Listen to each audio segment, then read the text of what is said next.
The frame and the other painted parts are now ready to apply the compound, wipe that off, and then apply the wax. And then we're going to disassemble the front wheel and get it ready for cleaning.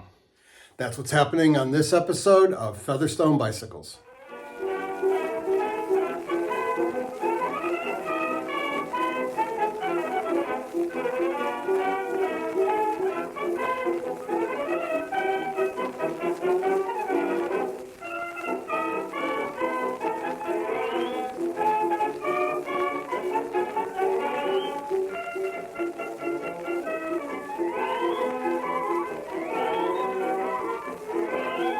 So the first step in the paint restoration process is to use, well, besides washing and getting the grease off, is I'm using Meguiar's Ultimate Compound.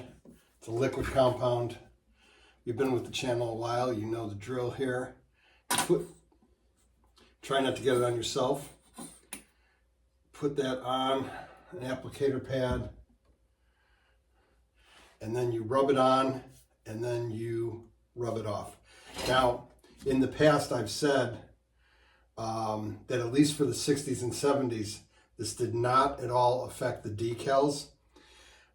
When I did the Peugeot, I was very careful because that was a different, brand manufacturer. So I'm not sure, but this for the 50s for Schwinn. So I'm going to be a little careful when I go around the decals, at least in the beginning.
Next part in the process is after the compound is on, you wipe it off immediately. You do not wait until it dries. One of the ways you can tell that compound is working, hopefully you can see that, is that your applicator pad will sort of turn the color of the paint. So you're taking off a little layer of paint and getting down to the original luster.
Now it's time for the second part, which is the Meguiar's Gold Class Carnauba Plus liquid wax. As opposed to the compound, you apply this and then you leave it on to fully dry before you wipe it off.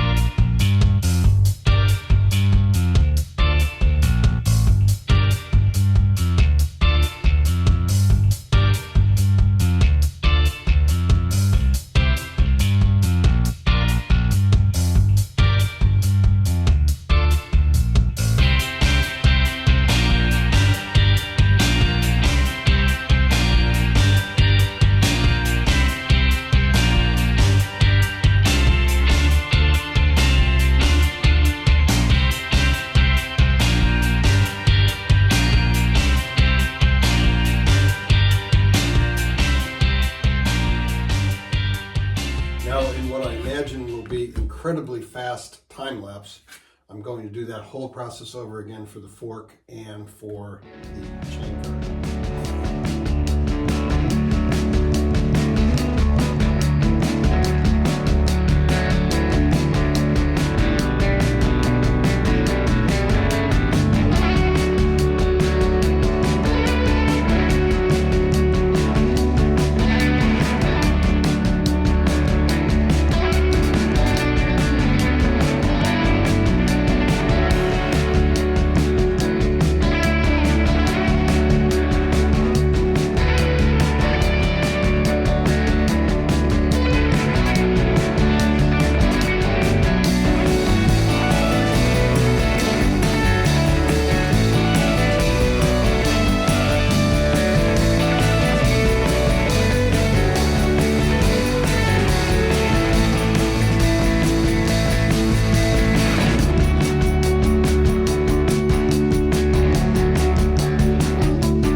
Now we're going to let those parts dry for a day or two or three or four. I got a little worried that when I was cleaning this all up, because this around here was really greasy. And remember I put the hairdryer on it last episode. But in the meantime, I have picked up this Bike Shop recommended Sunlight Pro Lubricant PTFE all-purpose lubricant. Penetrating all-purpose lubricant, repels moisture and prevents rust and corrosion. Used on chains, cables, and pivot points. Loosens rust and corroded nuts and bolts. Ideal for all conditions, wet, dry, road, and trail. So I'm going to put some in the wok there.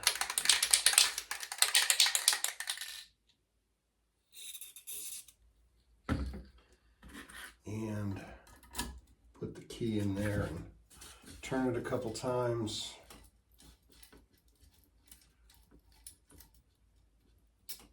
And hopefully that will help any moisture that was in there left over from the washing. First thing we're going to do in taking apart the front wheel is get the air out. We did put some air in it when I was picking it up from the bike shop, just to make sure the tubes were good.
to show you, there's this, whatever this is called, this leather strap with the green reflector.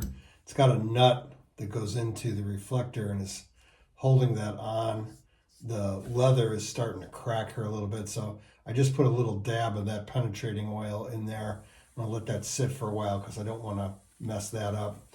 I started to take the axle apart, and I noticed something interesting that I have never run across before.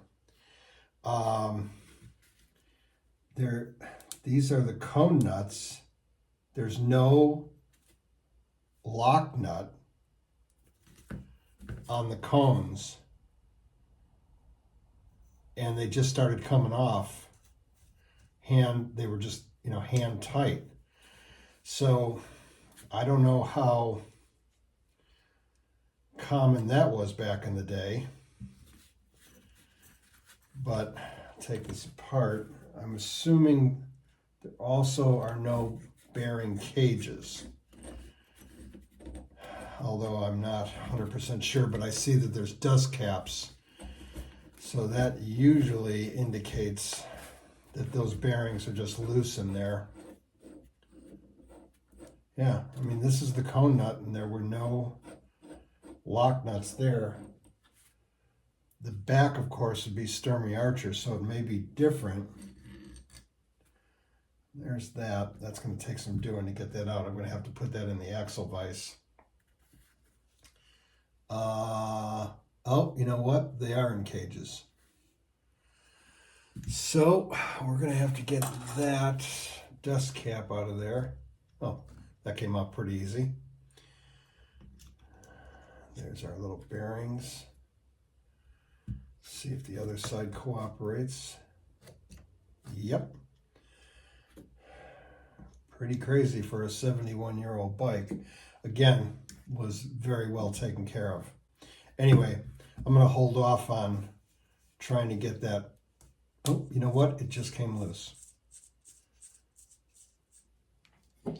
Apparently, Pro lubricant works pretty fast.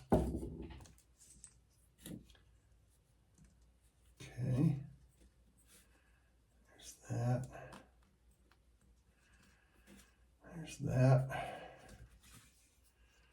I've got some Brooks saddle leather restore for their leather saddles, so I'll be using that on that.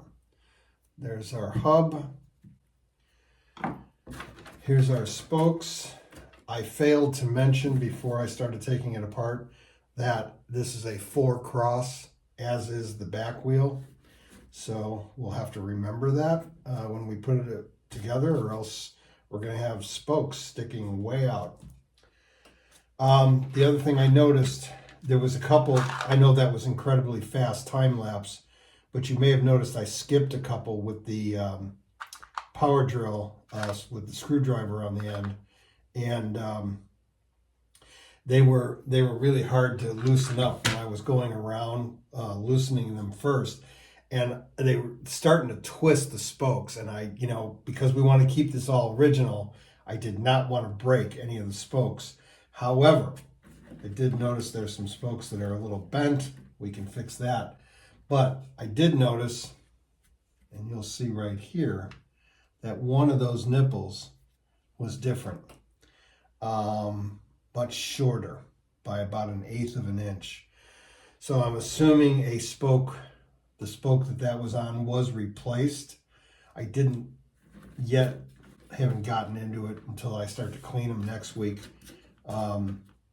Notice a very noticeable difference in any one of the spokes. I unfortunately did not keep track of which one that was on.